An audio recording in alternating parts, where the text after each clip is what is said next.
안녕하세요 여러분! So for the past couple of weeks we've been talking about pretty heavy subjects that were quite difficult and advanced, and today I decided to take a step back and relax a little bit and share with you something that is very common in Korean language, and it's this tiny little particle that used to boggle the life out of my mind because on its own it's pronounced one way and when it's attached to other words it's pronounced differently and there's no logic to this madness, and I was just like, what is this?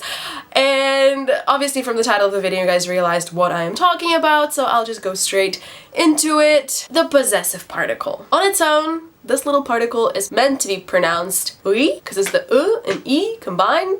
Makes perfect sense. But then when you actually add it to words, it's pronounced as something between when and something like that. It took me a while, but I'm getting more comfortable with it now, so I wanted to share it with you guys as well. So this particle, you can add it to pretty much any noun or pronoun and give it possessive qualities. So let's first look at pronouns. Korean is actually fundamentally different to English when it comes to pronouns because we use pronouns all the time in English. Whereas in Korean, most of the time they're kind of omitted and not really used because Korean is a very contextual language, like I always say, and there's no need really to just continuously repeat yourself like he, she, I, you.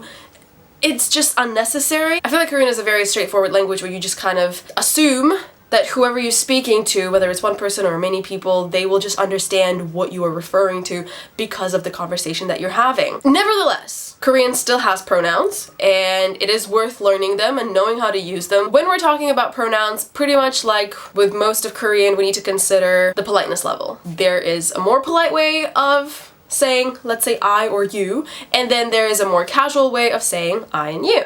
So the more polite way would be 저 for I, and 당신 for you.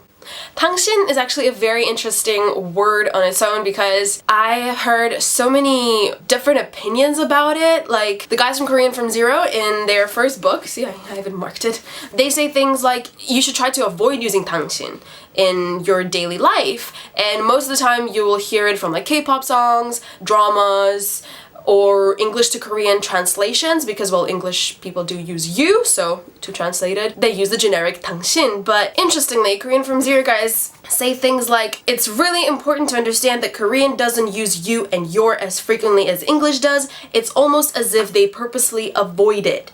Sentences automatically determine pronouns such as you, I, he, and she based on the context. You can find this information in their first book. It is available as a free PDF online, so even if you don't have the physical copy, head over to their website and check it out. It's in the lesson number 7. It's in lesson number 7 on page 108. And one last thing about 당신 that personally interests me, and I have no idea why that is so. Korean couples lovingly call each other 당신. If any of you Korean speakers or tutors know, please let me know in the comment section. I think it would be really interesting for everyone to know, and I would be really happy to know myself. As for actually adding 에 to pronouns, which is why I am here today, it is very simple. There's nothing complicated about it. You just add 에 after 저 or 당신 or 나 or 너 in casual speech. 나 in casual speech is I, 너 in casual speech is you. So yeah, you just add it and that's about it. So if you want to say things like my glasses, for example, you can say 저의 안경이에요. 이것은 저의 안경이에요. In casual speech, you'd say something like 나의 방이야. This is my room. Like I mentioned before, words like 당신의 are not as commonly used, but still you can use them just the same in the sentence and say 당신의 카메라, 당신의 안경. Simple, right? Like I mentioned earlier, you don't need to add 에 only to pronouns. You can add it to any noun and make it possessive. You can say things like 이것은 아버지의 펜입니까? Is this father's pen? 이것은 어머니의 핸드폰이에요. This is mother's phone. Obviously, you don't only use 에 in, such simple sentences, but just to give you a gist of what 에 is used for, let's just settle on pretty simple sentences. Furthermore, you can also add 에 to question words like 누구. That question word on its own means who, but when you add 에 to it and turn it into 누구의, it turns into whose. 그것은 누구의 음식이에요. Whose food is that? 이것은 누구의 책이에요. Whose book is that? Obviously, you can make more complicated questions. I dare you guys to make a more complicated sentence and put it in the comment section. Yeah, do that. Practice. Going back to pronouns, some of you who have been studying Korean for a little bit longer are probably wondering, why is she not mentioning words like te, de, ni? And those of you who may not know what I'm talking about are wondering, what am I actually talking about? Well, remember how I said that I is to and mine is toe, or na and nae? You can shorten the words mine and yours and turn them into te, 저의 제, 나의 내, 너의 니.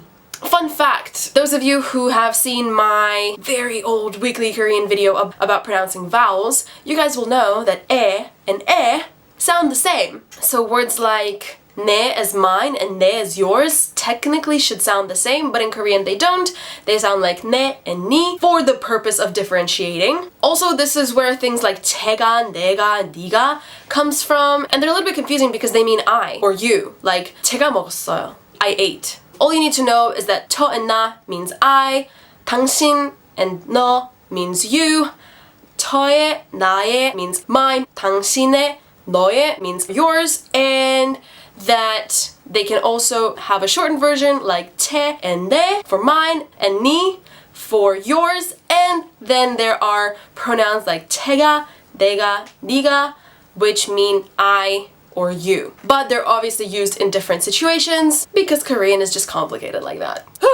I'm pretty sure that is all for today. I will make sure to put lots of examples for you guys in the blog post, so make sure to go and check it out. And yeah, I hope you guys are all having a good summer. You're being productive or you're vacationing well, and I will see you all next week. Bye! 안녕!